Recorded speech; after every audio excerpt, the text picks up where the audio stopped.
Vamos a orar para que el Eterno bendiga el estudio de su palabra. Padre nuestro que estás en los cielos, gracias te damos por tu palabra. Gracias por este día de Shabbat. Gracias porque tu misericordia sigue siendo grande para nuestra vida. No cesan tus bondades, tus benevolencias para cada uno de nosotros en esta semana. Nos llenaste de bendiciones, como está escrito en el Sidur, mi Elohim cada día nos carga con bendiciones. Gracias por estar con nosotros. Haz que meditemos en las palabras de tu Torah, que tú puedas dar una palabra a aquel que está sediento, porque como está escrito, a todos los sedientos, venid a las aguas, comprad sin dinero. Y hemos venido, Padre, sedientos para oír de tu palabra. No queremos y no estamos aquí para escuchar palabras humanas, palabras de sabiduría humana, sino que queremos oír tu palabra, la palabra de los cielos, la palabra que desciende de los cielos y que da vida, como dijo el profeta Isaías, mi palabra no regresará vacía hasta que haya hecho lo que le he ordenado. Gracias, Señor, bendice a cada uno de nosotros, bendícenos y que tu palabra pueda ser confirmada, respaldada, que pueda ser puesta en nuestros corazones con el poder de tu Espíritu, porque el reino de los cielos no consiste en palabras, sino en poder, en el poder que tu Espíritu tiene para llevar a nuestro corazón la palabra de verdad. Gracias, Señor. Bendice esta tarde en el nombre de Yeshua, nuestro Mesías y nuestro Salvador. Amén. Ve amén. Bien, queridos hermanos, hoy estamos estudiando la parashá número 7, la séptima parashá del ciclo anual de la Torá. Estamos estudiando la parashá Vayetze, que significa y salió. La parashá que narra cuando Jacob salió de la casa de su padre para en una misión doble, ¿verdad? La verdadera razón, la razón original, era para escapar de la ira de su hermano Esau. Y también aprovechando, digámoslo así, la ira de Esaú, ¿por qué no tomas mujer de la casa de Labán, mi hermano? Eso fue lo que le dijo Rivka, su madre, a Jacob. Y hemos leído en esta parashá cómo él toma, originalmente su plan era casarse con Rachel, pero al final Labán, tramposo, le termina poniendo a Lea. De hecho, arma todo una fiesta con toda la pompa, dice que reunió a todas las personas del lugar y luego le llevó a Lea. Obviamente Lea también tiene su parte en este engaño porque ella jugó a eso. De hecho, el Midrash no perdona ni a Lea ni a Jacob, cuando el Midrash Rabá dice que cuando Jacob se levanta, ve a Lea y le dice, engañadora, hija de engañador, ayer te dije Raquel y me contestaste sí, fingiendo ser Raquel. A lo que Lea le contestó, ¿acaso hay un discípulo sin un maestro? ¿Acaso no tu padre te llamó Esaú? Y tú también contestaste, yo soy Esaú, tu primogénito. Y el Midrash describe que obviamente ambos habían estado involucrados en una mentira, ambos, Jacob con Esaú y su padre Isaac, y Lea y Labán contra Jacob. De hecho, las palabras de Labán son casi proféticas. Cuando Jacob va y se queja, ¿qué es lo que le dice Labán? No se hace así en este lugar. Dar a la menor antes que a la mayor. Casi, Labán no lo sabe, pero nosotros los lectores sí, y Jacob también lo sabe, casi diciéndole, aquí en este lugar no se hace como lo que tú has hecho en donde tú vienes. Ponerte a ti el menor antes del menor, antes del mayor, ¿verdad? Y hay varias lecciones que podemos aprender de la parashá. Yo titulé a esta enseñanza Lecciones Angélicas, porque hay 3 ocasiones donde los ángeles tienen un rol aquí: al inicio de la parashá, en medio de la parashá y al final de la parashá, ¿verdad? Es una parashá angélica. Estamos rodeados de ángeles en esta parashá. Al inicio, ¿cuándo es que la primera vez que se nos dice de los ángeles? Cuando llega a un lugar que se llamaba Luz, y ahí él le va a cambiar el nombre a Betel porque vio ángeles, vio una escalera y ángeles que subían y bajaban, ¿verdad? Al final de la parasha también hay ángeles, debido a que él encuentra ángeles y le pone el territorio Mahanaim. Y en medio de la parasha también hay ángeles cuando el ángel del Eterno se le aparece a Jacob y le instruye ciertas cosas que tiene que hacer. Y yo creo que hay tres cosas que también podemos aprender, principales, y de las cuales se derivan más cosas de esta parashá. La primera, cuando él ve a ángeles bajando y subiendo la escalera, yo lo he llamado la protección exhaustiva de Dios. ¿En qué sentido? Jacob era, según se nos dice en la Torá, la descripción de Jacob era un hombre íntegro que mora en tienda. Por primera vez en la historia de los patriarcas se nos habla de un patriarca que va a dormir completamente a la intemperie. Así empieza la parashá. Un hombre que era un hombre hogareño, era un hombre que moraba en tiendas, era un hombre que disfrutaba la vida hogareña de mamá y papá.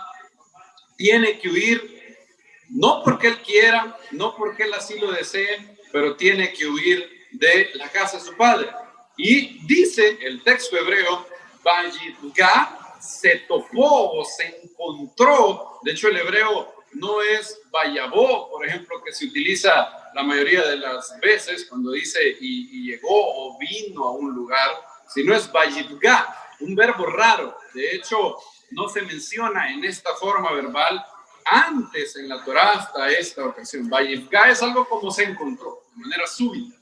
Se topó, de hecho, se puede traducir Vayitga, Hamacón, y se encontró con un lugar y no pudo ni siquiera entrar a la ciudad, se quedó dormido. ¿Y cuál era la almohada ergonómica que Jacob usó?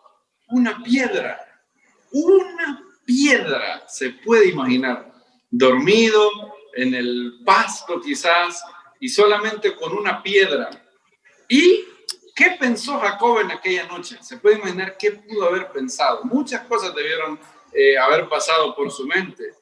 Quizás la duda. Yo personalmente, yo hubiera tenido esta duda. ¿Será que esta primogenitura que yo obtuve, que esta bendición que yo obtuve por métodos sinuosos, ilegales, ilegítimos, cuál será la opinión de Dios de esta bendición? ¿Dios estará conmigo? ¿Va a estar conmigo en esto que voy a hacer? ¿Cuál es la opinión de Dios en torno a esto? ¿Será que Dios me ha abandonado? Estoy en un lugar totalmente extraño. Y nosotros los seres humanos tenemos una tendencia a limitar a Dios, incluso entre creyentes. El Salmo dice que los hijos de Israel limitaban al Santo de Israel. Así dice el Salmo. Y ponían límite al Santo de Israel. Y quizás, y lo podemos aprender de la reacción que tiene Jacob. Jacob dice, Dios mío, este es un lugar terrible.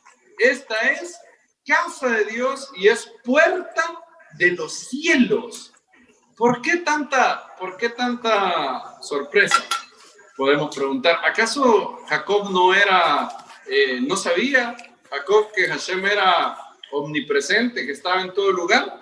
Algunos pueden decir que sí lo sabían, otros dicen quizás no, quizás la teología de Jacob no era tan desarrollada como la tenemos hoy, quizás estaba aprendiendo todavía cosas de Hashem, puede ser. Ahora, incluso los grandes rabinos que dicen que claro que Jacob sabía que Hashem literalmente se encuentra en todo lugar, su presencia, su accionar, su conocimiento, tiene conciencia de cada lugar, cada centímetro del mundo. No hay un lugar que escape la protección de Hashem. Pero lo que Jacob está diciendo es algo como, aún en esta circunstancia donde yo no esperaba encontrar a Dios, Dios está conmigo. Quizás nosotros podemos identificarnos con Jacob. ¿Cuál es nuestra luz? Si yo les preguntara eso, ¿qué dirían? ¿Cuál es nuestra luz? Nuestra circunstancia donde para nosotros Dios no está ahí. Obviamente no intelectualmente, claro que todos sabemos que Dios está en todo lugar, claro que es lógico eso.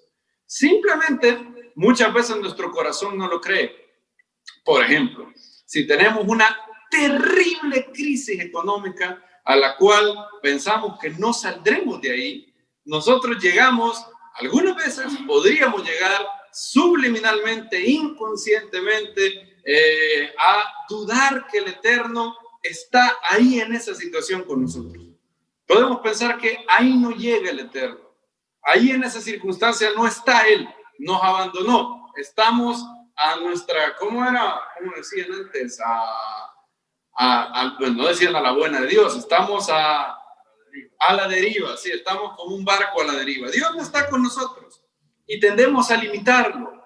Dios, según Jacob, tiene lugares donde habita, ¿verdad? Su padre Isaac había hecho altares, un altar se menciona, pero seguro pudo haber hecho más, pero de los que se menciona en la Torá, Isaac se menciona que hizo un altar. ¿Cuánto se menciona que hizo Abraham? 3 altares. Y Jacob también se mencionan 3 altares. Es curioso, porque entre los 3 patriarcas hicieron un total de 7 altares. Y quizás Jacob decía, ahí es donde Dios habita. Ahí es donde Dios habita. Y tendemos a limitar a Dios. Dios está en la congregación, Dios está en un lugar de reunión, Dios está en una sinagoga, Dios está en el templo de Salomón. ¿Qué opinan ustedes? Sí, ¿verdad? Claro que sí. De hecho, yo no voy a hacer aquí la teología escéptica de decir, bueno, Dios está en todo lugar, no tiene nada especial un lugar de reunión. Claro que tiene mucho de especial. De hecho, la Biblia habla de la santidad de un lugar de reunión. La Biblia habla de la santidad del templo. La Biblia también a través de Ezequiel habla que aún en las naciones el Eterno sería un pequeño santuario, un Mikdash Me'at. Sí, era el nombre antiguo de nuestra comunidad y sigue siendo el nombre de nuestra página web, Mikdash Me'at. En otras palabras, a pesar de que una congregación de creyentes no tenga la santidad del templo, sí tiene una medida de santidad especial que no tiene en otros lugares. Ahora, dicho eso, podemos cometer el error contrario. Podemos cometer el error de pensar que el Eterno solo está en las esferas que nosotros pensamos que está. Y eso fue lo que dice Jacob. ¡Wow! Yo nunca me imaginé que en el lugar donde yo pensé que estaba totalmente alejado de Dios, ahí lo iba a encontrar. En el momento de más oscuridad, en el momento de más estrechez, digámoslo económicamente, yo no creo que haya algo peor que dormir con una piedra de almohada, ¿verdad? Eso representa, simboliza la total estrechez económica de Jacob. Y el Eterno le dice que ahí está con él. El Eterno está con él y ve ángeles. Ángeles que suben llevando oraciones y ángeles que bajan para cumplir esas oraciones de parte del Eterno. Porque eso es lo que nos dice el escritor de Hebreos, ¿verdad? Si van conmigo, Hebreos dice la función de los ángeles es Hebreos 1.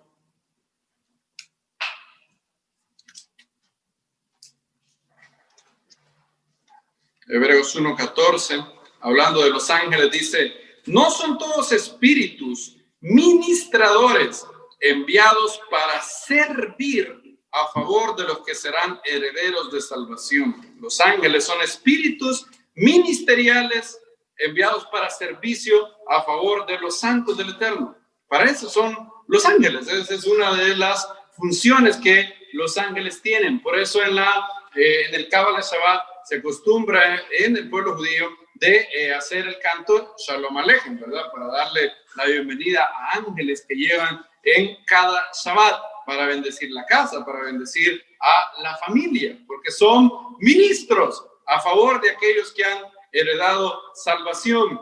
Y ese es el gran problema que tenemos que evitar, pensar, o por lo menos no lo pensamos, pero sentir quizás sería el mejor verbo, sentir que Dios no está con nosotros. ¿Alguien aquí ha sentido alguna vez que Dios lo ha abandonado, que Dios no está con él? Creo que sí.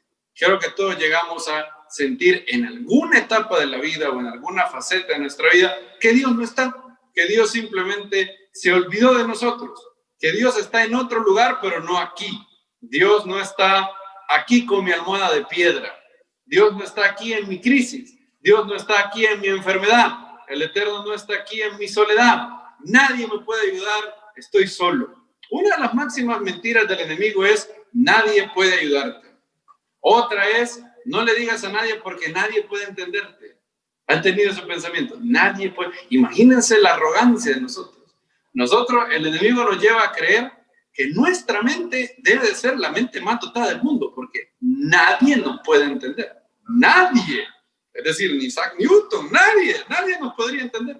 No existe psicólogo, científico ni líder espiritual tan dotado para entendernos. Eso llegamos a creer. ¿O no han llegado a creer ustedes esta mentira? Nadie te entenderá. Nadie puede entenderte. Claro que es mentira. Claro que hay alguien que puede entendernos, porque donde quiera que está el Espíritu del Eterno, ahí hay, ¿qué dice la Biblia? Libertad. Y si hay un grupo de creyentes que tenga el Espíritu del Eterno, el Espíritu mora a través de ellos y habla a través de ellos, de diversas formas. Pero nosotros llegamos a sentir la ausencia del Eterno. A pesar de que intelectualmente podamos saber que obviamente no es cierto que el Eterno no está aquí, pero relacionalmente llegamos a experimentar lo que se ha llamado el ocultamiento de Dios, el ocultamiento divino. Dios, ¿dónde se fue Dios? Y Jacob, ahí, en el momento de oscuridad, tiene la revelación de que no solamente el Eterno está con él, sino que le da una promesa maravillosa. Le dice que lo va a proteger donde quiera que vaya y que lo va a traer otra vez a la tierra de su padre y no lo dejará hasta que el Eterno haya hecho lo que le ha dicho. Y nosotros tenemos también esa misma promesa. Nosotros somos herederos de esa promesa y de esa bendición y de muchas promesas muy bonitas. Pensamientos de paz y no de mal tengo para vosotros, ¿verdad? Dice el profeta Jeremías. Tantas promesas bíblicas. Algunas son para Israel, pero también Pablo dice que todas aquellas personas que han nacido de nuevo son copartícipes de la herencia espiritual del pueblo judío. Eso está claro en Romanos 15, si van conmigo ahí. Romanos 15.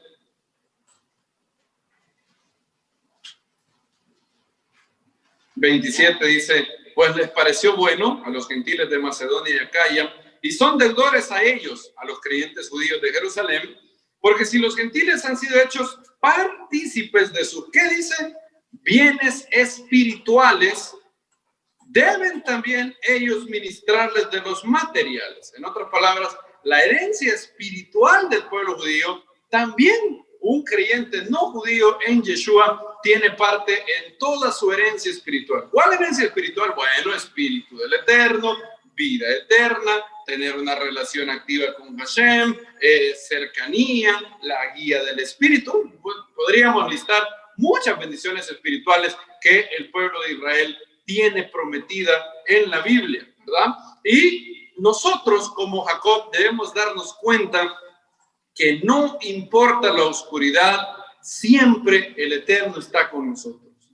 Dice, bueno, Adrian Rogers creo que lo digo, él decía algo muy bonito. Él decía: no dudes de lo que Dios te dijo en la luz cuando estés en la oscuridad. A mí me gustó mucho eso que dijo. Y es totalmente cierto. Él decía: no dudes de aquello que Dios te dijo en la luz cuando estés en la oscuridad. Es muy cierto eso.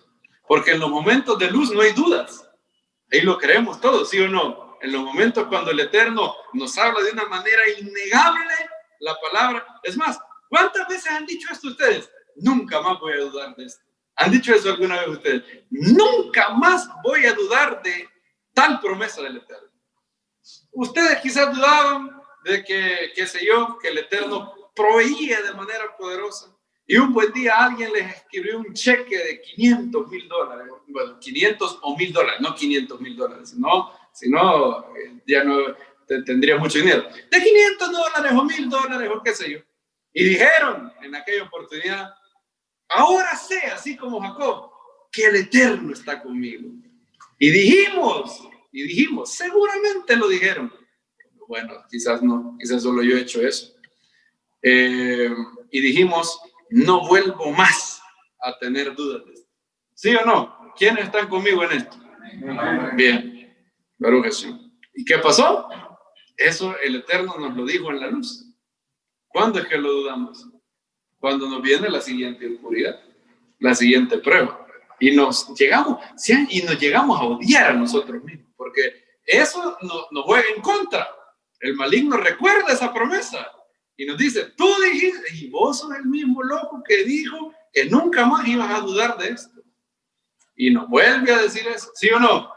Eso es lo que pasa. Y eso es lo que hay que recordar, mis queridos hermanos.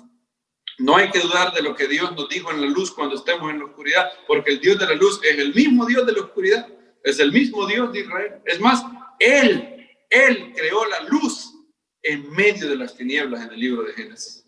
Primero dice que las tinieblas estaban sobre la faz del abismo y dijo el Eterno que sea la luz. Y en cualquier oscuridad en la que nos encontremos, el Eterno también dirá, sea la luz para todos nosotros. En cualquier oscuridad. Pero yo no veo la luz. Lógico, porque tú no eres el creador de la luz.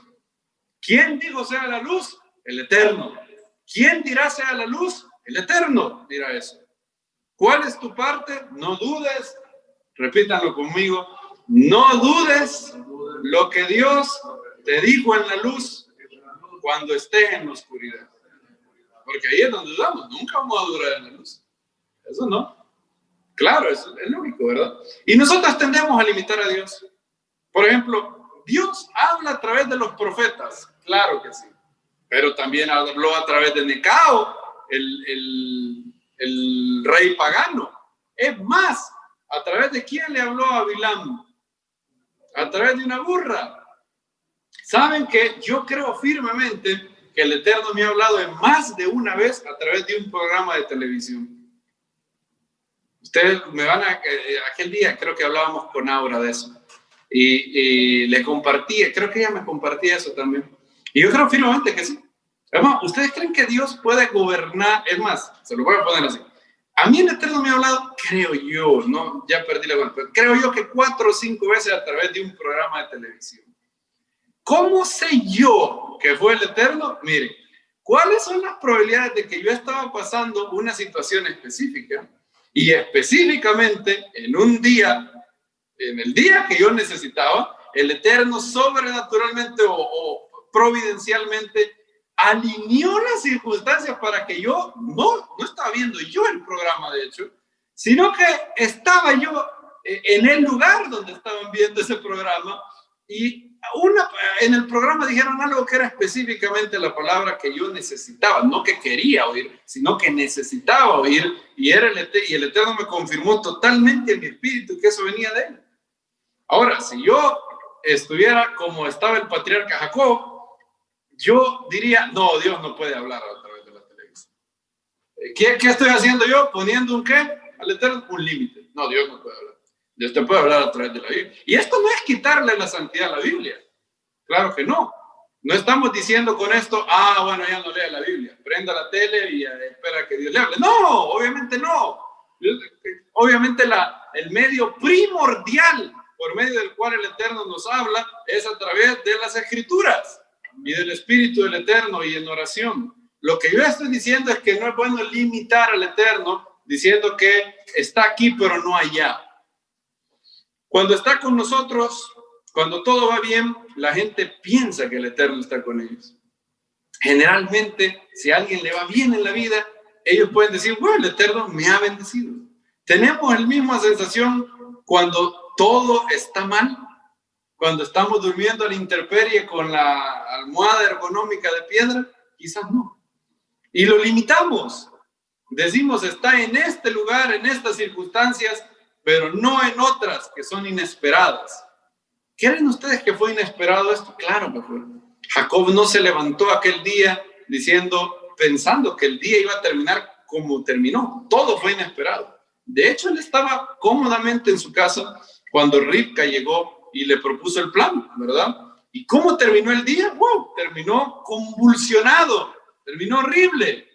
Y es algo que el Eterno nos quiere decir el día de hoy. La protección del Eterno, la providencia del Eterno cubre los detalles que nosotros pensamos que son totalmente, ¿qué podría decir? Sin importancia. ¿Quién cuenta los cabellos de la cabeza de alguien? Nadie. Pero el maestro dijo que aún nuestros cabellos están, ¿qué? Contados. Si se está quedando calvo, el Eterno y los ángeles llevan el archivo de cuántos pelos pierde diarios cuando se pone el champú. Todos los días se reportan, perdió 13 cabellos, perdió 15. Y si está peludo y si está barbudo, le van sumando cuántos cabellos tiene más. Hasta de eso el Eterno lleva un inventario, dice el maestro. Y si el Eterno está pendiente de cuántos cabellos tiene, ¿usted cree que no estará pendiente de cuántos pesos necesita para sobrevivir? Claro que sí. O de cuánto oxígeno o de cuánto salud necesitan nuestros cuerpos. Claro que sí. ¿Es eso licencia para ser un descuidado con la salud? No. ¿Es eso licencia para ser un despilfarrador y gastarse toda la plata? No. Pero lo que significa es que si hacemos nuestra parte, el Eterno se encarga del resto y debemos de descansar en esa promesa. Eso es lo que significa. El Eterno está con nosotros y nos ama, queridos hermanos. Ama a cada uno de ustedes con un amor increíble, con un cuidado increíble, con el cuidado que hace que, como decía Dante en la Divina Comedia, él tiene el amor que hace que los planetas se muevan con total orden, total orden. ¿Se preocuparon hoy ustedes a las 4 de la mañana si el sol iba a salir? Nadie se preocupó. Imagínense a alguien estresado porque el sol salga. Si ya salir el sol. Imagínense a alguien haciendo fuerza, estresándose para que el sol salga. Sería ridículo, ¿verdad? Es igual de ridículo preocuparnos por cosas que no están en nuestro control.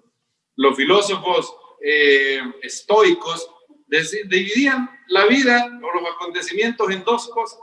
Las cosas que podemos cambiar y las cosas que no podemos cambiar. Claro, ellos no eran creyentes, entonces le daban un tratamiento distinto a la segunda. Pero tienen razón en identificar.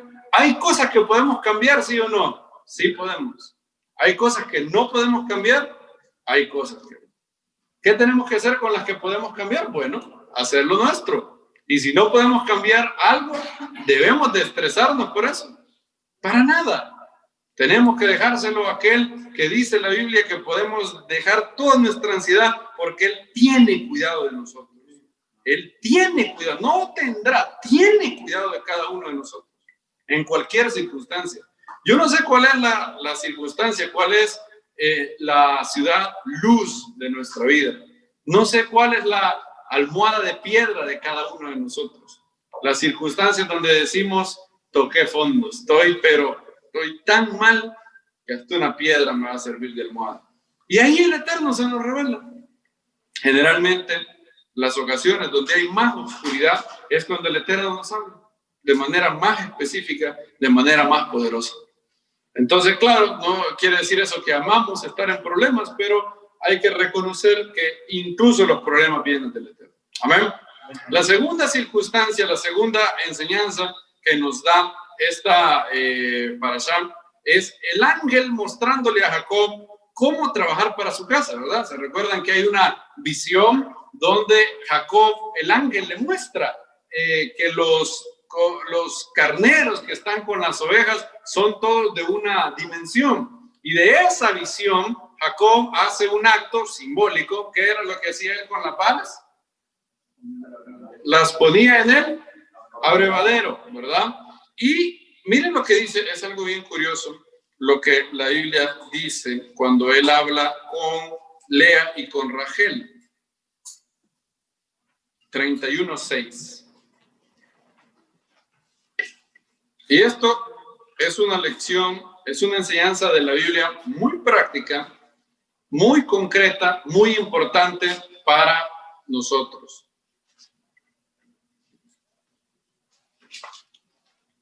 Génesis 31:6. ¿Lo tenemos? Un verso que uno podría decir, bueno, un verso que está ahí, pero que tiene una gran enseñanza. Dice, vosotras sabéis que ¿con qué? Con todas mis fuerzas he servido a vuestro padre. Vuestro padre me ha engañado y me ha cambiado el salario, ¿qué? 10 veces. Pero Dios no ha permitido que me hiciese mal. Ok, ¿cómo servía Jacob a Labán? Con todas sus fuerzas. ¿Cómo somos nosotros en nuestro trabajo? ¿Servimos así? ¿A nuestros empleadores? ¿A nuestros patrones? ¿Qué dice la Biblia con respecto a esto? Es más, ¿cuántas veces lo engañó Labán? Dice 10 veces. 10 veces. Pregunto, ¿qué tal si hubiera sido usted? ¿Qué tal si su empleador, su patrono, ¿qué más se puede decir? Jefe, gracias, líder, manager, lo que quiera, le cambia el salario 2 veces? ¿Cómo trabajaría para él? ¿Sería con excelencia? ¿O sería haciendo lo mínimo requerido para que no lo echen de su trabajo? Se hizo una encuesta en Estados Unidos y más del 70% de la gente decía, noten lo que decían, admitían, que ellos pudieran trabajar mucho mejor si así quisieran, pero solo hacían lo mínimo para mantenerse contratados y que no los despidieran. En otras palabras, del 1 al 10, ¿daban 10 ellos? No. ¿Daban qué? 6. 6. Eso era lo que daban. Y aquí quiero aprovechar para hablar de cuál es la ética bíblica del trabajo.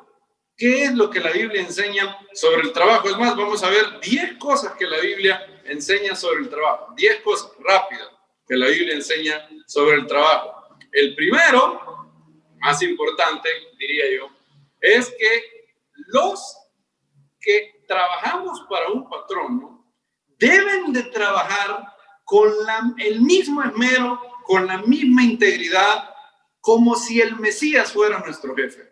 Eso es lo que dicen los escritos apostólicos 2 veces por lo menos. Miren lo que dice Colosenses 3:25.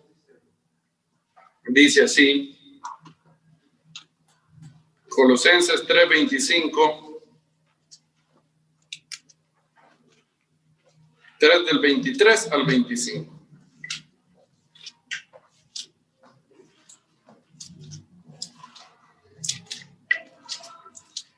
Bueno, vamos a leer desde el 22. Siervos, bueno, en aquel momento la palabra siervo tenía la connotación de esclavo, ¿verdad? Pero hoy, de manera literal, no somos esclavos de nadie, pero esto aplica, el principio eterno en la Biblia es que esto aplica a todo trabajador, a toda persona que trabaja para alguien, ¿verdad? Toda persona que depende de un jefe, ya sea secular, ministerial, lo que sea, ¿verdad? Dice así, siervos, obedeced, ¿qué dice? En todos vuestros amos, ¿qué? Terrenales, no sirviendo al ojo, como los que quieren agradar a los hombres, sino con corazón sincero, temiendo a Dios. Miren lo que dice, todo lo que hagáis, hacerlo de corazón, como para el Señor y no para los hombres. Miren qué curioso lo que viene después. Sabiendo que del Señor recibiréis la recompensa de la herencia, porque al Mesías el Señor servís. Ahora, pregunto, la palabra recompensa se utiliza en la Biblia para describir varias cosas, ¿verdad?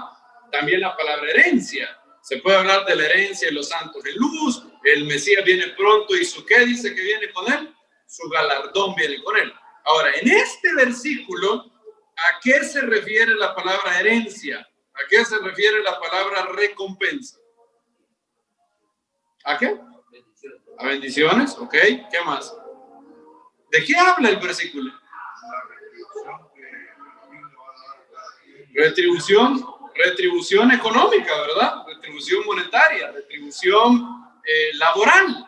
Miren, o sea, lo que este verso enseña es que el esmero que tenemos que poner en el trabajo, la excelencia que tenemos que tener, debe de ser tan grande que lo hagamos no para nuestro jefe, sino para ¿quién dice? Para el Señor. ¿Y qué tal si mi jefe no es bueno? ¿Me da eso licencia para ser mediocre? ¿Me da eso licencia para ser negligente? No. Es más, ¿quién era el jefe de Jacob? Un gran justo. ¿Qué justo va a ser eso? Es más, habremos tenido, yo sé que a mí me enseñaron en la empresa donde trabajo, un dicho muy sabio fue ese dicho. Me decían, en una empresa uno no escoge a su jefe. Y es cierto. No va, en la empresa no es democracia. No es que un buen día en la empresa donde uno labora van a decir, mañana hay elecciones para ver quién va a ser el jefe. Si el 50% más uno elige, ese. ¿Funciona así? No funciona así. No puedes elegir a tu jefe. ¿Y qué tal si tu jefe es malo? ¿Qué tal si tu jefe te hace la vida imposible? ¿Justifica eso que seas negligente? ¿Que llegues tarde? ¿Que no le eches ganas? ¿Que hagas un trabajo que no es de calidad? ¿Justifica eso? No. Es más, se pone peor la cosa. Dice la Biblia que el Eterno va a recompensar, va a bendecir a aquellos que trabajan bien para sus patrones. En otras palabras, si yo, eso es lo que dice Colosenses, y vamos a ver Efesios también. Lo que la Biblia dice es que si yo trabajo bien para mi patrón, el Eterno lo considera como si yo hice un trabajo para él. Ahora, lo contrario también es cierto. Si yo soy negligente con mi patrón, el Eterno me va a bendecir. ¿Estás loco? ¿Cómo te va a bendecir el Eterno? Si Él ha dicho en su palabra que si eres negligente con tu patrón, no puedes esperar bendición de Él. Si yo fuera a preguntarle a tus últimos 3 patrones, ¿cómo eras tú como trabajador? ¿Qué me dirían? ¿Qué me dirían de ti?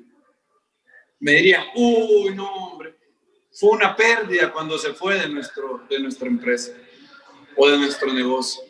O me dirían, ay, gracias a Dios que se fue ese desgraciado. Toma. ¿Qué me dirían? Leámoslo otra vez. Colosenses 3, 23 y 25. Miren lo que dice.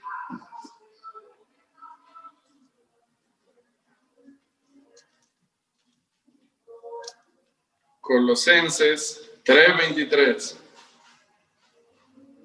Y todo lo que hagáis, y el contexto es trabajo, ¿verdad? Ese es el trabajo. No es que todo lo que hagáis en la comunidad. Bueno, si alguien trabaja a tiempo completo para la comunidad, perfecto, también aplique esto. Todo lo que hagáis en tu trabajo, hacedlo de corazón, no como para el Señor y no para los hombres. ¿Quiénes son los hombres en este verso? Los patrones, ¿verdad? Lo que Pablo está diciendo es, no sea una persona que hace las cosas bien simplemente cuando lo están viendo o simplemente para quedar bien. No, hacerlo todo de corazón como para el Señor y no para los hombres. Sabiendo, esto es lo que tenemos que saber, que del Señor recibiréis la recompensa de la herencia, porque al Mesías el Señor servís. Conclusión, el Eterno recompensa a aquellos que trabajan bien para sus patrones, ya que lo toma como si trabajaran para él.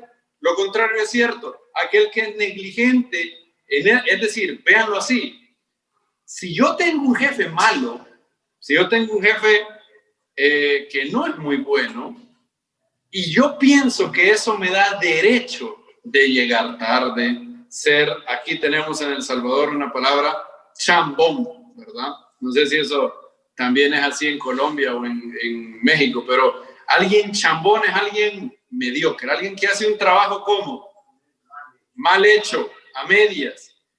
Como él no me trata bien, yo no voy a hacer bien. Imagínense que un creyente pensara, pero yo sé que el Eterno sabe por qué lo estoy haciendo, porque yo sé que el Eterno sabe cuánto sufro yo en ese lugar. ¿Va a bendecir el Eterno a esa persona por ser negligente? No, no lo va a bendecir. Y si el día de mañana lo echan, imagínense que esta persona dijera, ¿cómo permitiste, Padre, que me echaran del trabajo? Fuiste negligente, sencillamente. Pensaste que el hecho de que la otra persona era mala te daba derecho a ti de ser negligente, y eso no. Claro, esto no quiere decir que si la persona, tu empleador, te pide que hagas algo que sea inmoral, debes obedecerle. No estamos hablando de eso. No está, obviamente, si él te pide que hagas algo inmoral, no debes de obedecerle. Estamos hablando de las reglas normales y aceptables de un trabajo. Las reglas normales: tienes que entrar a tal hora, tienes que hacer tal actividad, tienes que entregarme tal cosa, tienes que irte a tal hora. Eso es.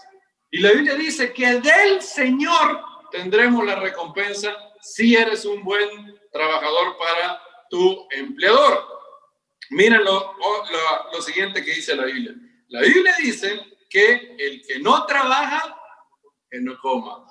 Bien, ya sabemos el versículo, ¿verdad? Segunda Tesalonicenses 3:10. Ahí dice claramente. Ahora hay que entender bien eso. No es que alguien, por ejemplo, ¿qué tal si alguien ya no puede trabajar?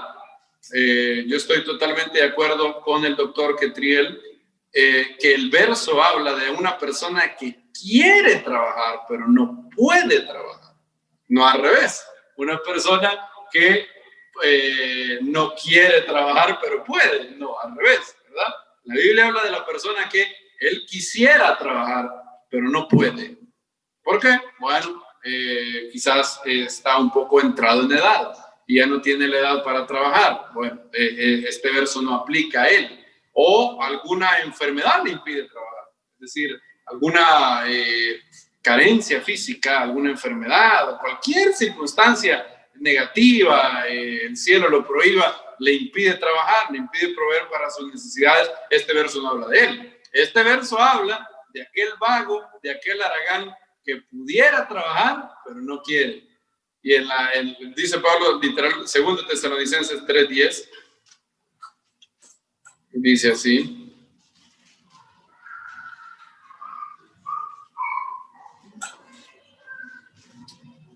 porque también cuando estábamos con vosotros os ordenábamos esto: si alguno no quiere trabajar, ¿qué dice? Tampoco coma. Es decir, la Biblia no tolera el comunismo, ¿verdad? No hay tal cosa como, bueno, que trabajen otros por mí. Yo voy a ir a hacer mi colita para que me den mis 2 huevos con sal en la República Socialista de Cuba o donde quiera que esté. No, la Biblia dice que cada uno tiene que trabajar. Y el que no trabaja, ¿qué? Que no coma. No existe en la Biblia el concepto de un gobierno que te mantenga. El gobierno que te mantiene y que, como por ejemplo en la Rusia comunista o en la Cuba comunista, no es un modelo bíblico. Tan es así que en todos los regímenes comunistas lo que imperaba no era la Biblia, era ¿qué? El ateísmo. En Rusia, en Cuba, en Corea del Norte, en Rumanía, todos lugares, ¿verdad? La Biblia dice que el que no trabaja, ¿qué? No coma. Esa es la segunda cosa. La tercera cosa que la Biblia dice sobre el trabajo es que el hombre debe disfrutar el fruto de su trabajo. Eso está claramente en Eclesiastés, ¿verdad? Vean lo que dice. Bueno, hay varios versos en Eclesiastés que hablan de esto.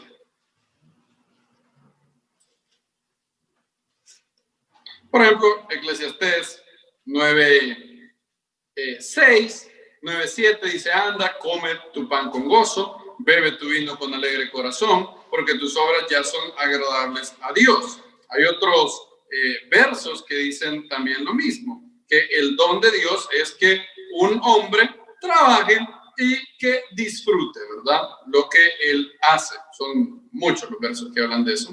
Dice el verso Eclesiastés 3:13, por ejemplo, y también que es desde el 12 dice, yo he conocido que no hay para ellos cosa mejor que alegrarse, hacer bien en su vida, y también que es don de Dios que todo hombre coma y beba y goce el bien de toda su labor, ¿verdad?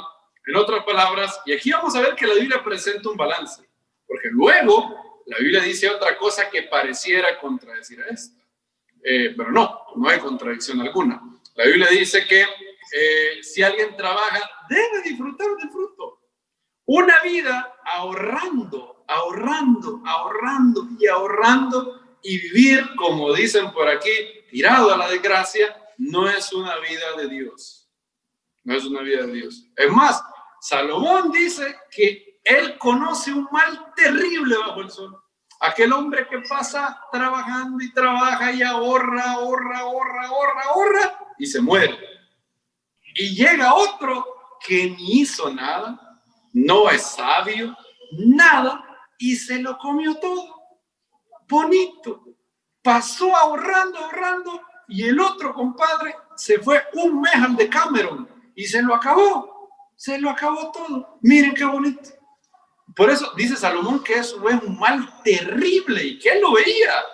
Dice, he aquí yo vi un mal terrible. No me recuerdo dónde está el verso ahora, pero está en el libro de Eclesiastés. Déjenme ver si lo encuentro. Creo que todos lo hemos leído, que tantas veces que lo leemos en Sukkot. Dice que hay un mal terrible que he visto abajo del cielo.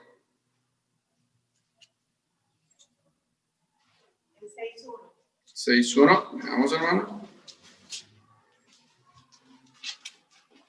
Bueno, no es ese es otro, pero también es terrible. Hay un mal que he visto debajo del cielo y muy común. Miren que no es raro entre los hombres. El del hombre a quien Dios da riqueza, bienes y honra, y nada le falta de todo lo que su alma desea, pero Dios no le da la facultad de disfrutar de ello. Ahora, ahí no necesariamente dice que lo deja a otra persona. No recuerdo ahora dónde usted si alguien lo encuentra, me puede decir.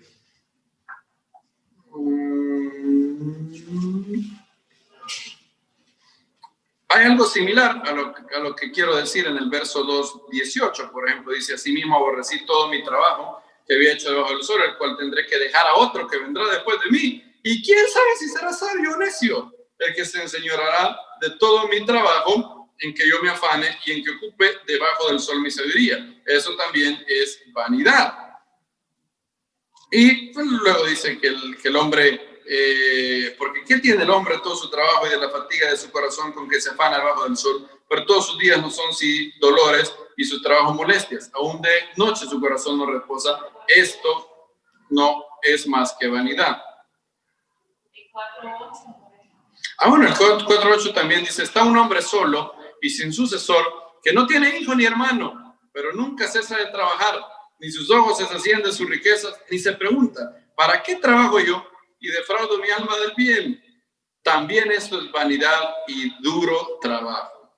Entonces, la Biblia habla que aquella persona que trabaja tiene que disfrutar de lo que hace. Tiene que disfrutarlo.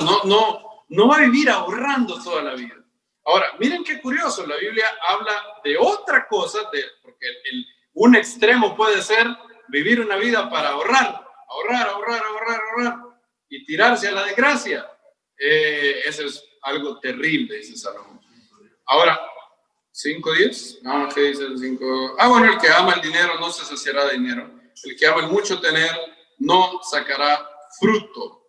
Como dije hace un tiempo que decía un gran filósofo, el hombre para quien poco no es suficiente, nada será suficiente. Miren, bueno, sé que saben de esto también. La Biblia dice que el amor del dinero es ¿qué? Raíz de todos los males, ¿verdad? Eso está en 1 Timoteo 6, ya lo conocemos. Y hay otras cosas que la Biblia habla sobre el trabajo. Miren la quinta cosa que la Biblia dice sobre el trabajo. La Biblia habla fuertemente, no una sino varias veces, en contra de la pereza. No es bueno ser perezoso. Ahora, no quiere decir esto que esté en contra del reposo, ¿verdad? Del reposo sano, de dormir bien, de tomar una siesta. No, no está hablando de eso, sino está hablando de personas que son perezosos.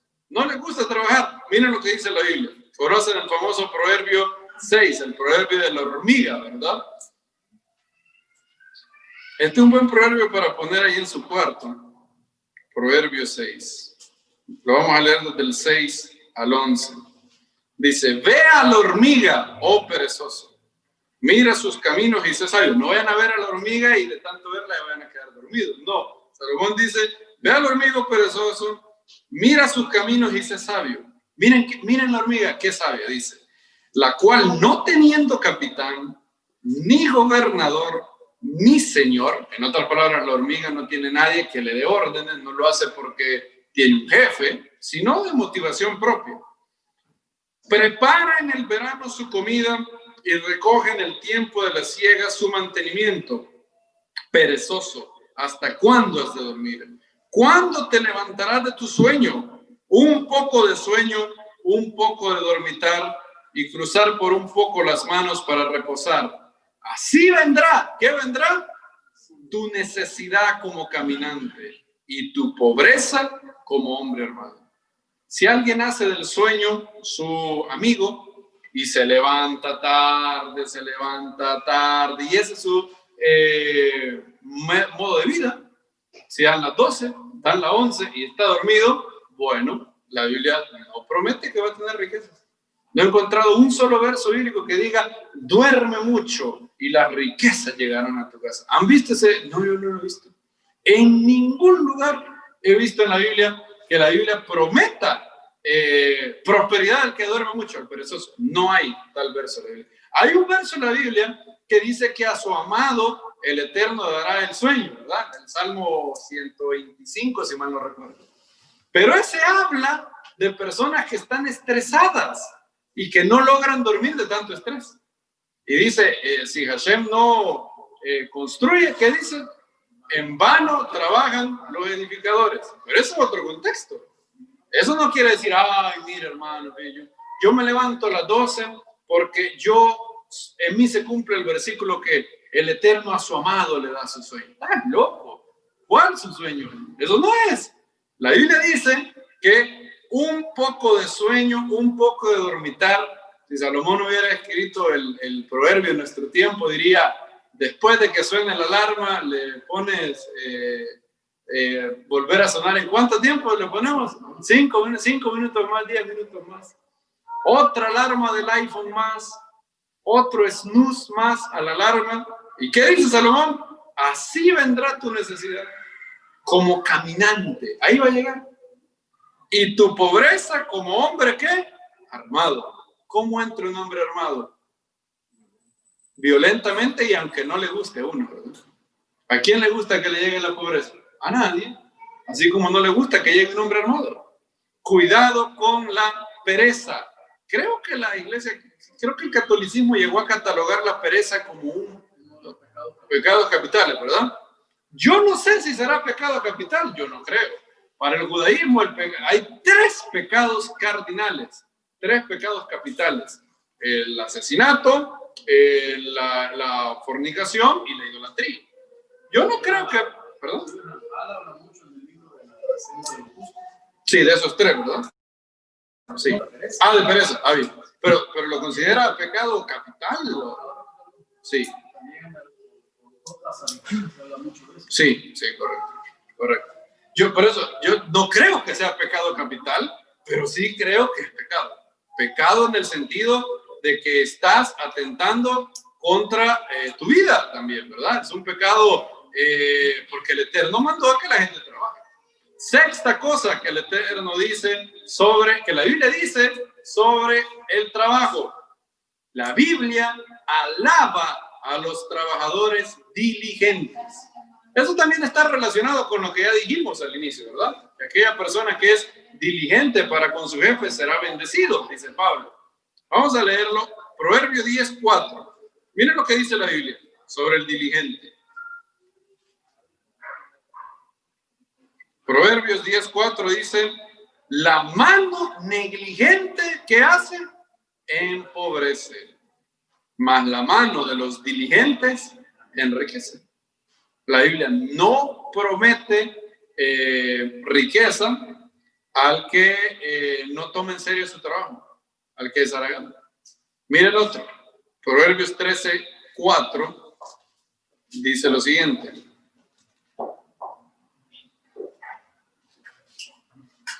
Este es un poco más fuerte, dice. Miren qué fuerte está esto. Dice, el alma del perezoso, ¿qué pasa? Desea. Es decir, no es que el perezoso no quiera lo que el diligente tiene. Claro que lo tiene.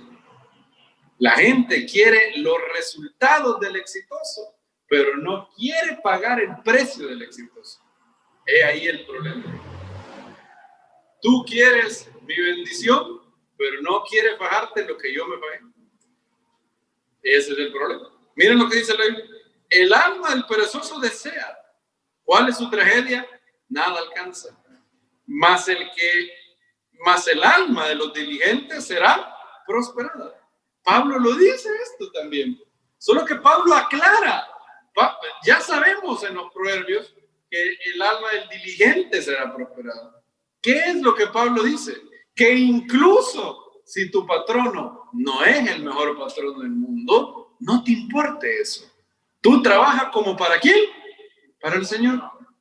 Porque si tú piensas que hasta que tengas al apóstol Pablo, a Nelson Mandela o a Abraham Lincoln de jefe, entonces ahí vas a ser un buen trabajador, estás loco. No va a haber bendición en tu casa. No pienses que la carencia moral o la carencia íntegra de tu empleador te justifica para ser negligente. No, señor. Tienes que ser diligente. Proverbios 18:9, miren lo que dice. Miren qué curioso este proverbio. Habla de dos cosas. Habla de dos hermanos. Dice Salomón que estos son hermanos de la misma madre. Dice, también el que es negligente en su trabajo es hermano ¿de quién? Del hombre disipador. ¿Quién es el disipador? El que se lo gasta todo. Ahora, eso me permite transicionar a la séptima cosa que la Biblia dice sobre el trabajo. La Biblia habla contra despilfarrar el dinero. Aquí hay uno, ¿verdad? El disipador para la Biblia es alguien bueno o alguien no tan bueno. No tan bueno, ¿verdad? Ahora, supongan que yo me agarrara del verso de Salomón para justificar que soy despilfarrado. Supongan que yo les digo, como decían los abuelos de antes, ¿verdad? No sé si se recordarán del dicho, no calienta 5. ¿Se acuerdan de ese dicho? Lo decían los abuelitos, ¿verdad? No calentar 5. ¿Qué significa no calentar 5? Solo te llega el dinero y la gente anda desesperada de en dónde lo van a ir a gastar. El Black Friday. En Estados Unidos el Black Friday es una gran cosa. Ahí sí hay ofertas. En El Salvador es un robo, un chiste. Le suben de precio 2 semanas antes y en el Black Friday lo dan al mismo precio que tenía antes la cosa, para que la gente tenga la impresión que ahorró. Ahora, ¿cuál es la mejor estrategia para ahorrar en el Black Friday? No compres nada, vas a ahorrar el 100% del precio del producto. El 100%, si no compras nada. 100%. Y la Biblia habla en contra del disipador. Aquí dice, el hombre que es negligente en su trabajo es hermano del hombre disipador. Si no tienes la capacidad de gastar de manera prudente, una de dos, o el Eterno no te bendecirá, o peor aún, ya te bendijo y tú lo disipaste. Es lo peor que puede pasar. Miren lo que la Biblia habla del hombre que despilfarra todo. Proverbio 21:20. Dice así.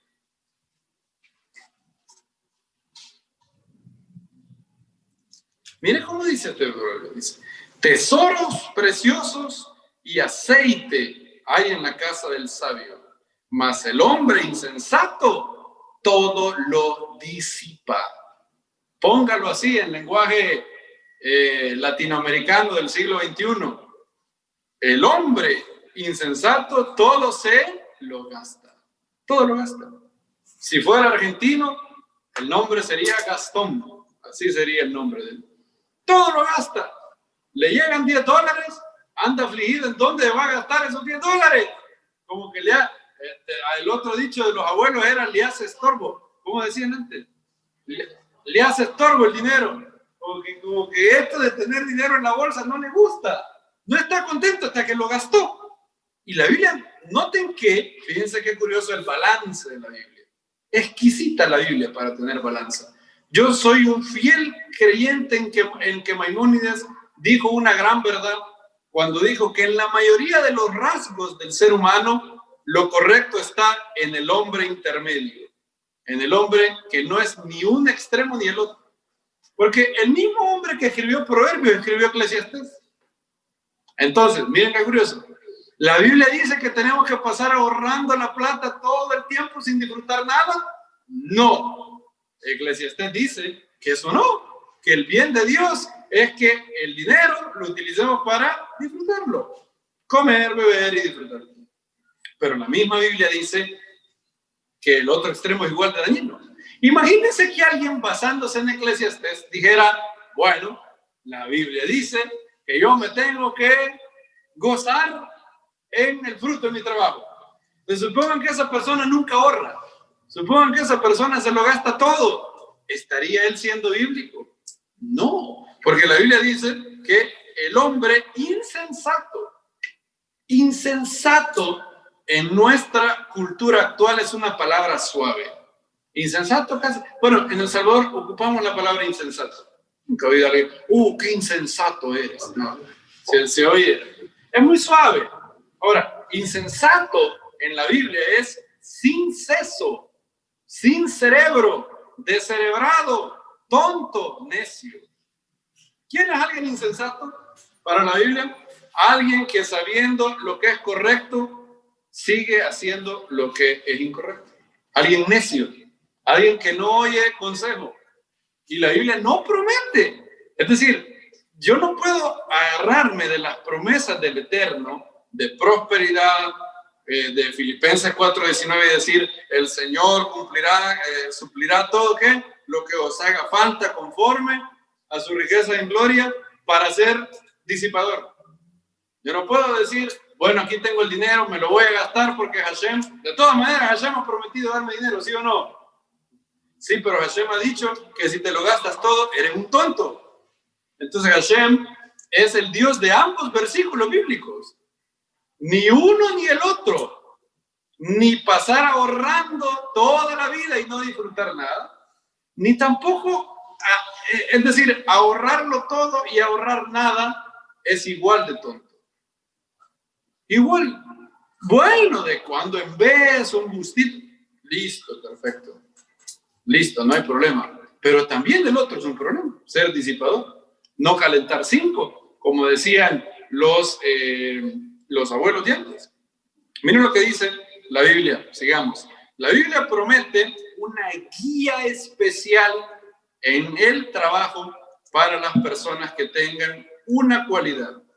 Proverbios 11, del 3 al 5. ¿Cuál es la cualidad que yo tengo que tener para que el Eterno me guíe en mis trabajos? ¿Cuál es esa cualidad?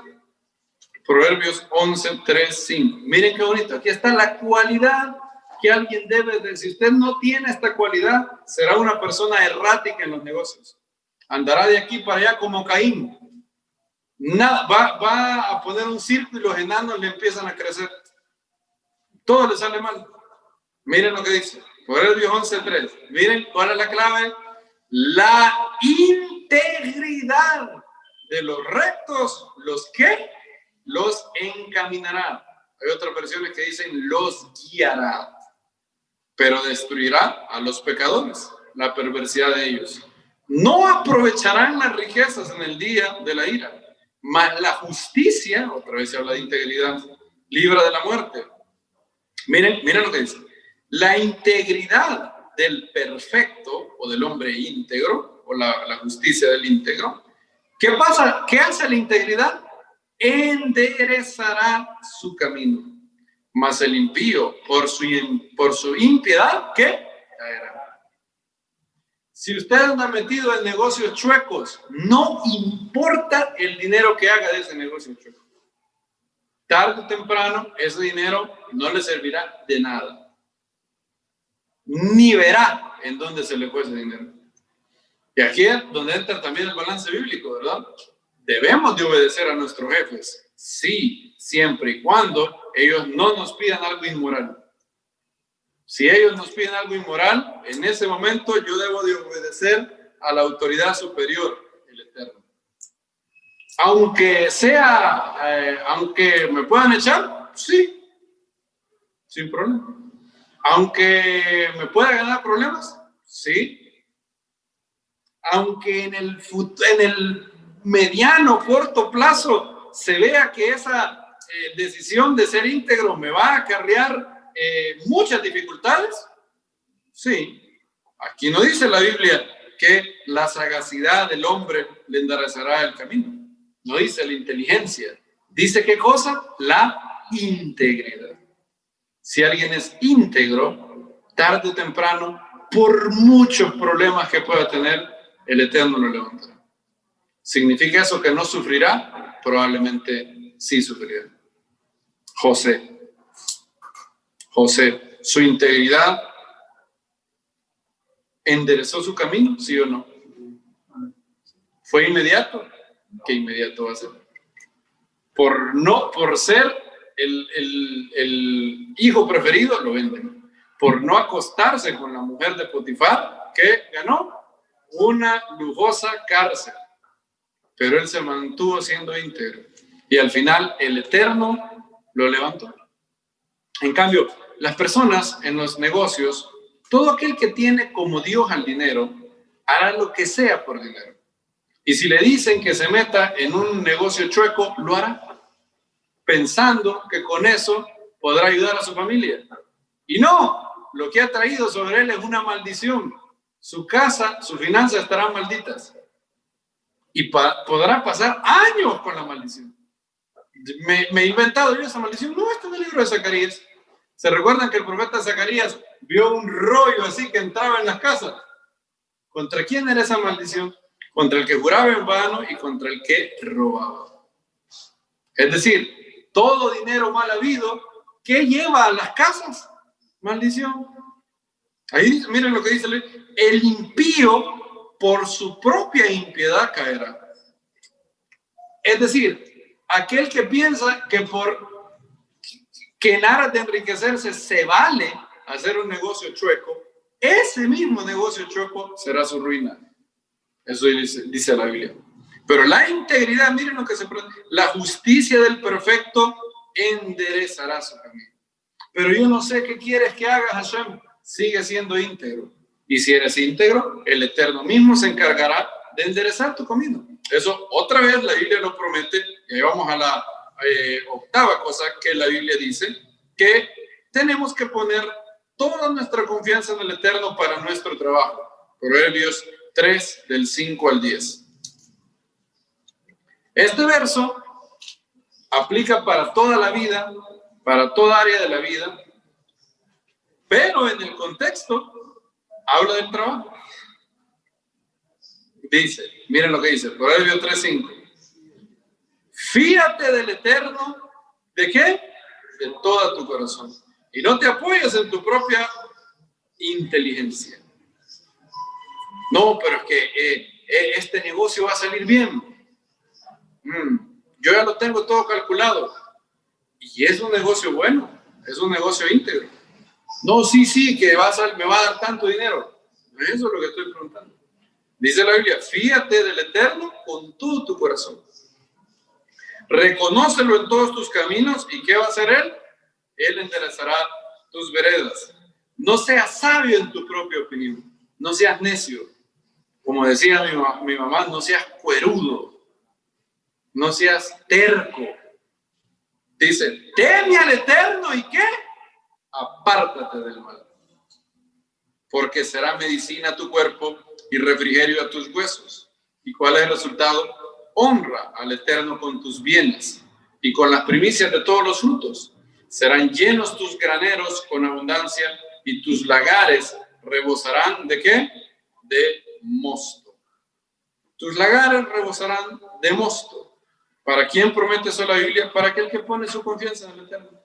Aquel que es íntegro en todo lo que hace, tiene la promesa de ser guiado por Hashem. Fíjense qué bonito. Hashem promete la integridad. No solamente es una virtud, la integridad es una bendición. No es algo solamente que debas hacer, es algo que al hacerlo eres bendecido. Ya, porque te garantizas la guía del Eterno. El que no es íntegro, el Eterno no lo guía. ¿Saben por qué? Porque el que no es íntegro se guía él solo. Mediten bien eso. Cuando alguien no es íntegro, ¿por qué no lo es?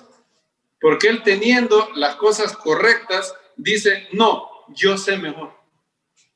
Esto es lo que la Biblia dice, esto es lo que la conciencia me dice, pero no lo voy a hacer.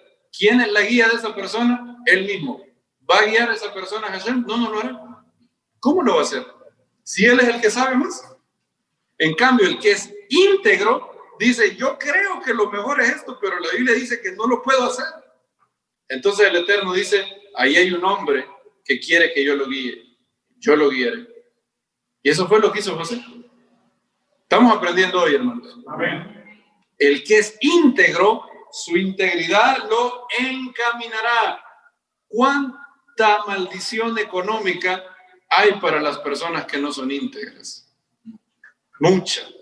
¿Cuántos estarán pagando falta de integridad en su trabajo? No de hoy, de hace 5 años, de hace 10 años, qué sé yo.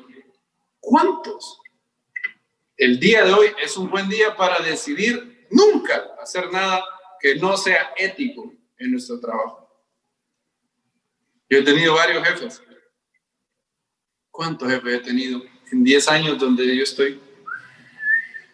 Creo que poco más de 5 o 6 jefes. De los que me acuerdo son 7. He tenido más de 7 jefes.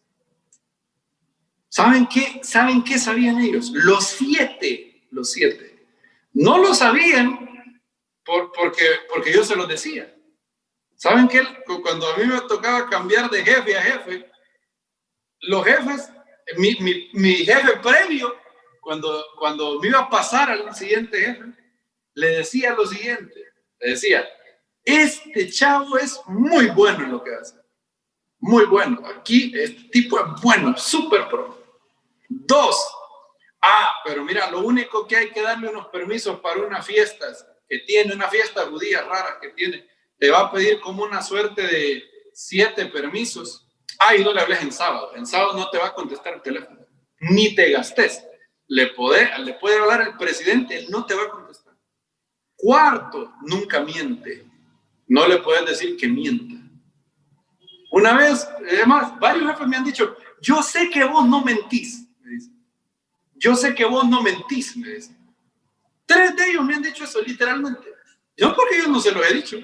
No porque yo se los he dicho. Yo sé que vos no mentís. Delante de mí no dice malas palabras. Yo nunca les he dicho. Hey, cuidado, si querés hablar conmigo, no digas malas palabras y no me voy. Claro que no lo voy a hacer. Son mis jefes. Si sacan la caja ilustre, como decimos aquí en El Salvador, ¿me puedo retirar yo de una reunión? No, si son mis jefes. Pero ellos voluntariamente no lo hacen.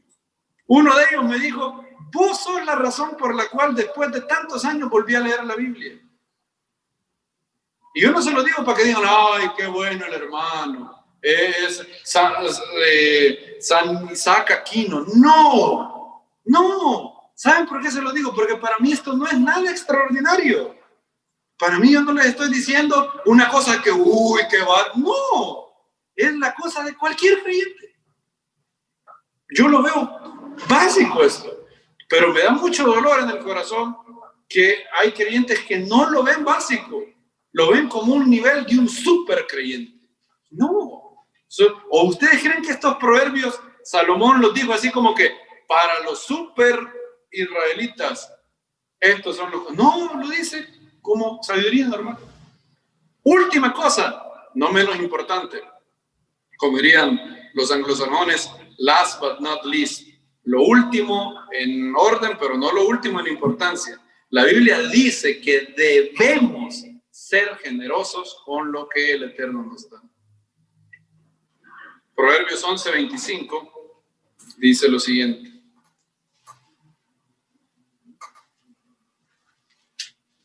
Miren qué bonito este verso. Dice, el alma generosa será prosperada. El que saciare, ¿qué dice? Él también será saciado. ¿A cuántos hermanos de la comunidad o a cuántos hombres has saciado en los últimos 2 años? Que tú hayas ayudado, que tú hayas sabido que están en una situación fea y ellos, tú los bendijiste y pudieron cerrar el mes, pudieron comer ese día o esos 3 días o pudieron pagar algo, lo que sea. ¿Cuántos? ¿Cuántos? En los últimos 2 años, hazte esta pregunta, ¿cuántos? Si tu respuesta es 0, ¿cómo quieres ser próspero? Pero es que yo no tengo. Así que Salomón nos dijo aquí que solo los que tienen que hacer esto. Todos conocen la famosa anécdota de Rabbi Akiva, ¿verdad? Que era lo único que tenía Rabbi Akiva y su esposa Rachel, paja, un poquito de paja. ¿Y qué dijo Rabbi Akiva? Siempre hay alguien que necesita más que yo. Y le voy a dar.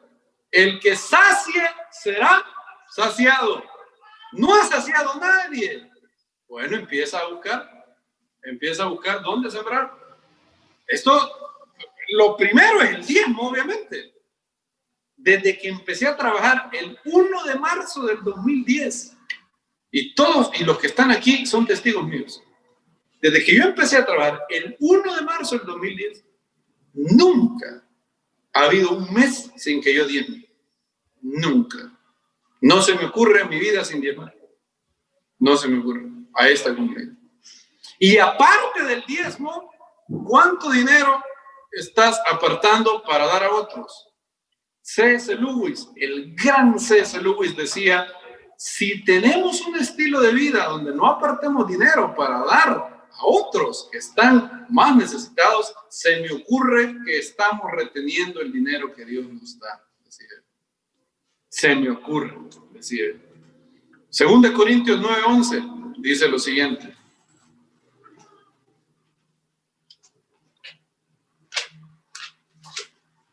Segunda Corintios 9:11 dice,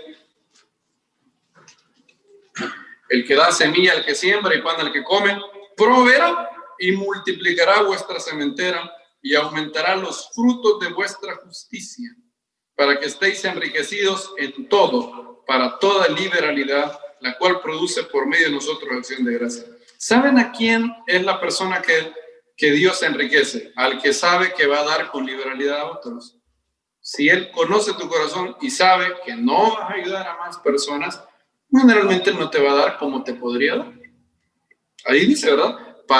Así que, ¿cuál es el motivo que Pablo dice que el Eterno los va a enriquecer? Para que enriquecidos en todo, ¿qué dice Pablo después? Deis con toda, ¿qué? Liberalidad. Y ustedes saben también el verso de Timoteo 6:17, 1 Timoteo 6:17, donde dice que los ricos de este mundo manda a Dios que no sean avaros, que no tengan su confianza en las riquezas, sino que sean, ¿qué? Generosos. Los ricos de este mundo, todos los que estamos aquí somos ricos de este mundo, según Pablo. Cuando Pablo escribió esto, si Pablo nos conociera, hoy en día para él todos nosotros seríamos multimillonarios, porque la gente del primer siglo vivía con muchísimo menos de lo que vivimos nosotros. Usted dice, ¿yo multimillonario? No, hombre, mi loco.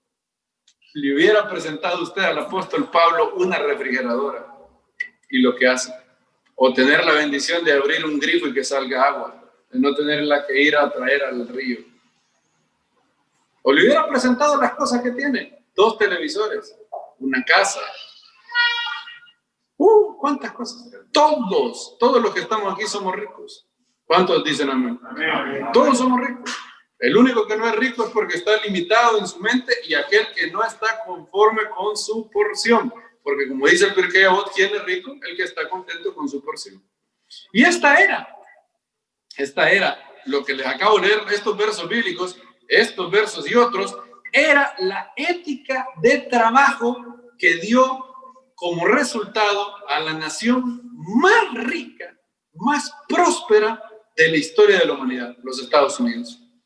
Los Estados Unidos fueron fundados por un grupo de peregrinos ingleses, holandeses e irlandeses, puritanos, calvinistas, presbiterianos, que huyeron de Inglaterra y de otros lugares porque eran perseguidos. En todos sus países de Europa había una religión del Estado. En algunos era el catolicismo, como en Irlanda, en otros eran los anglicanos, como en Inglaterra. Y por pertenecer a una denominación cristiana diferente eran perseguidos o no gozaban de ciertos beneficios. Y ellos llegaron, supieron del descubrimiento de América y se embarcaron a un destino curioso, venir a la costa este de lo que hoy es los Estados Unidos y fundar ciertas colonias. Al inicio eran 13, curioso número. Por eso Estados Unidos, Abraham Lincoln lo llamó la nación casi escogida de Dios. Lincoln, quien era un férreo lector de la Biblia, sabía que el Eterno había escogido un pueblo, el pueblo judío, y en sus orígenes, ¿cuántas familias conformaban al pueblo de Israel? 12, pero si contamos a Efraín y a Manasés aparte, ¿cuántas? 13, ¿verdad? 13. Y Estados Unidos empezó también con 13. ¿Cuál era la ética de trabajo de Estados Unidos? La ética de la Biblia. De hecho, había una ética, se llamaba la ética de trabajo de los puritanos. Los puritanos no eran lo que ustedes piensan, no eran personas estrictas, personas rígidas, de moral estricta y sin misericordia, no. De hecho, C.S. Lewis escribió que la palabra puritano ha sido malinterpretada casi por cualquier persona que ha pisado el planeta Tierra. Porque los puritanos eran unas personas dulces, eran unas personas fervientes, muy amables, eran unas personas maravillosas. No eran lo que hoy se vende con la palabra puritano. ¿Saben cuál era la ética puritana? Miren lo que escribe James Kennedy en su libro ¿Qué tal si la Biblia nunca se hubiera escrito? Él dice lo siguiente: esta ética de trabajo mantenía lo siguiente, que cada profesión y trabajo debía realizarse con suprema excelencia, diligencia y fe. Cada tarea debía realizarse para la gloria de Dios. El dinero debía usarse sabiamente y evitar siempre las deudas. La idea de los puritanos era no deberle a nadie. No deberle nada. Claro, luego también en Estados Unidos y con la influencia de Calvino nació el concepto de los bancos, no hay problema. Pero en la medida de lo posible, evitar las deudas, si es posible. Ya no estoy diciendo que los bancos son del diablo, nada que ver. Ni que la empresa privada, ni que el libre comercio. Todo es una gran bendición. De hecho, hay un libro que dice que Juan Calvino es el padre del capitalismo. De hecho, el creador del capitalismo era un maestro cristiano de moral que escribió La riqueza de las naciones. Pero en la medida de lo posible, sin deudas. Sigue diciendo, a partir de esta ética, Estados Unidos se convirtió en la nación más próspera que jamás haya aparecido en toda la historia del mundo. Siguiendo los principios de la Biblia, siguiendo los proverbios. Díganme qué cosa de lo que yo les he leído no están en los proverbios. Miren, trabajar con excelencia y diligencia. ¿Cuántos proverbios leímos con diligencia? Muchos. Con trabajar con fe. Leímos el proverbio, encomienda al Eterno, ¿qué? Todos sus caminos. Él enderezará las sendas. Cada tarea debía realizarse para la gloria de Dios. ¿Qué dice Pablo? Todo lo que hagáis, ¿qué? Solo para la gloria de Dios. El dinero debía usarse sabiamente y evitar las deudas. La Biblia habla de no ser disipador. A partir de esta ética, Estados Unidos se convirtió en la nación más próspera del mundo. Ay, ni te cuento de cuánto ofrendaban los puritanos y los cuáqueros. Te avergonzarías. Porque ellos no tenían el concepto del diezmo. Para ellos diezmar era muy poco. Demasiado poco. Muy poco. Para ellos diezmar el 10% era una ofensa a Dios. Ellos daban mucho más de su dinero para los pobres y también para la comunidad. Porque entendían que las comunidades no, bueno, hoy, si vivieran hoy, capaz te dijeran, ¿tú crees que el recibo de la luz se paga de gratis? No, ellos ayudaban, los cuaqueros. Lean la historia de los Estados Unidos. No en vano, eran el acta de la independencia de los Estados Unidos. Todos los que lo firmaron eran cristianos devotos que se congregaban y eran parte de una denominación establecida en Estados Unidos, con la única excepción de Thomas Jefferson, que era deísta. La única excepción. Todos los otros eran creyentes, todos, incluido Washington. Miren lo que se registró en el libro de oraciones de Washington. Esta era una de sus oraciones que él recomendaba hacer. Y esta es una de las oraciones que hizo cuando empezó a reunirse con los padres de la nación norteamericana. Dios Todopoderoso, Padre misericordioso, que ordenaste a los hijos de Israel que te ofrecieran un sacrificio diario para que así te glorificaran y te alabaran por tu protección, tanto de día y de noche, recibe mi sacrificio que ahora ofrezco a ti. Y ya que eres un Dios de ojos puros, serás santificado en todos los que se acercan a ti no te miran. Bendice a mi familia, parientes, amigos, y bendice a esta gran nación. Sé tú nuestro Dios y guía este día para siempre su causa, por aquel que yació en la tumba y resucitó por nosotros, Jesucristo, decía él, nuestro Señor. Amén. Esos eran los hombres que fundaron la nación más próspera, la nación que un día llegó a ser conocida como la nación protestante, la nación de somos una nación bajo Dios.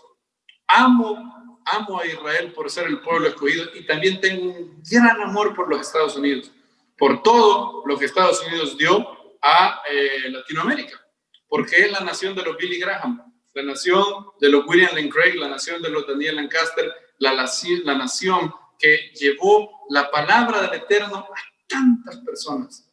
¿Cómo lo hicieron? Lo hicieron con trabajo honesto, con trabajo diligente. Que aprendamos una cosa de Jacob, el patriarca, y que podamos decir también nosotros que hemos trabajado. No dijo, pero había sido fresco, trabajé con La Habana así tranquilito, sin fanatismo, porque de todas maneras el tipo era medio timador.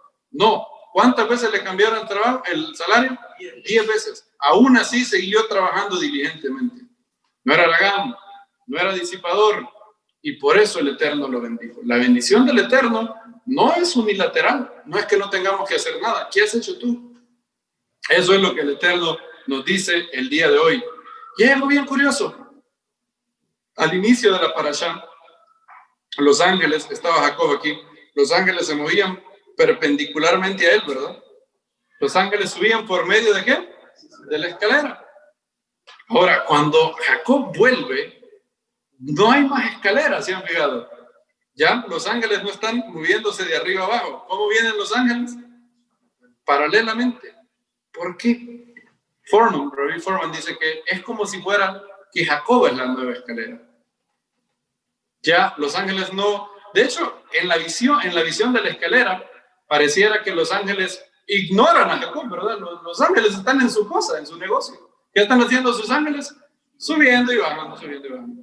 Ahora, en la visión cuando Jacob vuelve, el hebreo no dice Vayifga Hamakom, que Jacob se topó con el lugar. El hebreo dice Vayifgeu bo, y se toparon con él ángeles de Dios. Foreman dice, Jacob había cambiado mucho. Jacob ya no era el timador, ya no era el pillo, ahora volvía, habiendo sido un hombre íntegro en su trabajo y dispuesto a darle la cara a Esaú, dispuesto a darle la cara y enmendar lo que había hecho. Y por eso los ángeles vinieron a él. Él había cambiado. ¿Cuántos queremos cambiar aquí? Mentira, nadie de ustedes quiere cambiar. Nadie quiere cambiar. En el fondo de nuestro corazón no queremos cambiar. Queremos mejorar. ¿Sí o no que queremos mejorar? Todos queremos mejorar, queremos mejorar. ¿Queremos cambiar? Quizás sí. Un poquito, pero no mucho. ¿Y saben cuál es la gran tragedia? Uno puede cambiar sin mejorar, pero uno no puede mejorar sin cambiar. Eso no se puede. No se puede. Y una de las grandes lecciones de la parashá es que Jacob cambió. El gran Adrian Rogers decía que hay 3 maneras de cambiar a tu cónyuge, a la persona con la que te casaste. 3 maneras. No todas funcionan. De hecho, pueden ser las 3.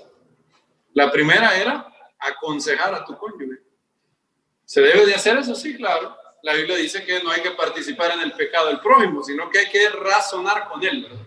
Entonces, si tu cónyuge hace algo mal, con amor, lo corriges. Oye, ¿qué tal si no te hace caso? Viene la segunda forma. La segunda forma es orar por él. Y eso es efectivo. Tú dejas de querer cambiar a tu cónyuge y te enfocas en orar al Eterno. Y junto a la segunda forma viene la tercera forma de cambiar a tu cónyuge, cambiando tú.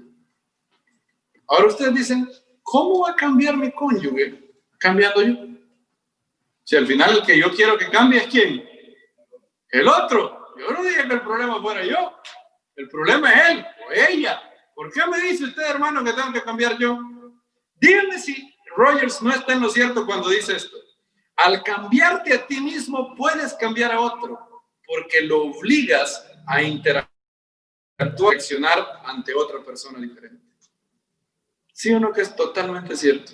En otras palabras, si yo cambio, la otra persona, yo por mi cambio la obligué a reaccionar a una persona distinta. Yo ya no soy el mismo. Él va a tener que tratar con una persona diferente. Y probablemente va a tratarme de manera diferente en virtud de mi cambio. ¿Cuántas veces hemos intentado cambiar a los demás? ¿Es posible cambiar a los demás? Posible, cierto. ¿Es común? ¿Pasa mucho? No. La mayoría de gente no quiere cambiar. Salomón lo dijo. Corrige al sabio y te amará. Da al sabio, ¿y qué? Aumentará el saber. ¿Y qué dijo cuando alguien no te pida cuando te das cuenta que una persona tú le aconsejas y te lo toma mal? Salomón prohibió hacerlo. No corrijas al escarnecedor para que no te aborrezca. El maestro dijo, no tiréis vuestras perlas delante de ¿qué? De los cerdos, de los perros. Ahora, lo que sí puedes hacer y lo que Jacob hizo en la parashá fue cambiar él.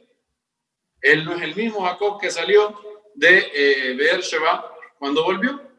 Llegó a Mahanaim y los ángeles salieron a recibirlos. Que el Eterno mande muchos ángeles para guiarnos en virtud de la integridad. Jacob es el varón íntegro y la Biblia promete que los íntegros, el Eterno los encaminará. Que el Eterno guíe nuestras veredas y enderece nuestros caminos para la mayor gloria de su nombre. Amén.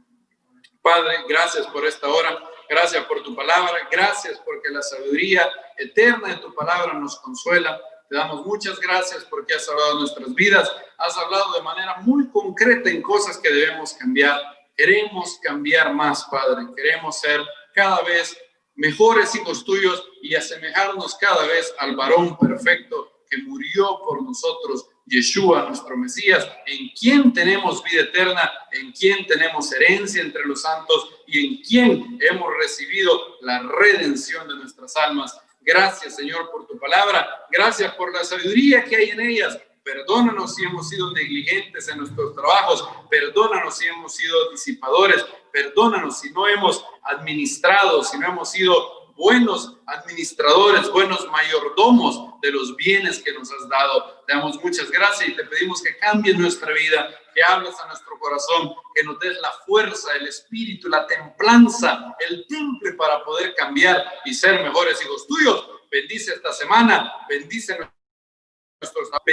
todo lo que emprendamos en esta semana. Bendice a cada uno de mis hermanos que está en este lugar y también conectado virtualmente. Bendice su mesa, bendice sus negocios y que sea su mesa como la mesa del Padre Abraham, dispuesto para el que lo necesita. Bendice a todos los países de nuestra América Latina, bendice a nuestros presidentes, bendice a cada una de las comunidades unidas en el Mesías. Bendícenos en esta semana y que todo lo que emprendamos sea respaldado por ti. Gracias, Padre nuestro, en el nombre de Yeshua, nuestro Mesías. Amén.